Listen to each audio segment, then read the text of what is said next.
Jack Lee update ay magsasama muli sila Jack Roberto at Kylie Padilla at makakasama rin nila sila Kylin Alcantara, Miguel Tan Felix at Buboy Villar.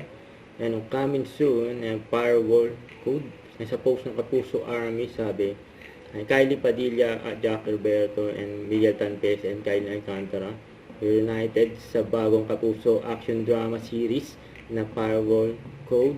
Makakasama din nila sa series si Buboy Villar. Abangan yan, coming soon, yun no.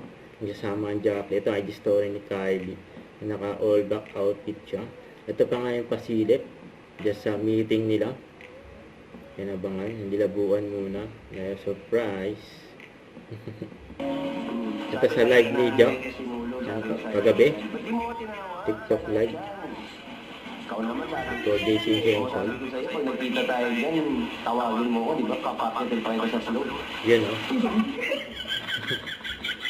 Nahintap daw ba ako kay Jack Roberto? Yan ba? Sagutin mo nga.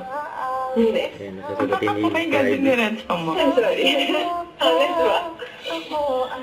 I'm sorry. Hindi. Tama ako, di ba? Pero best friend ko yun. Best friend daw. Sinabi mong best friend. It's just, yun ang aking best friend ko. It's just that, yes. Hindi.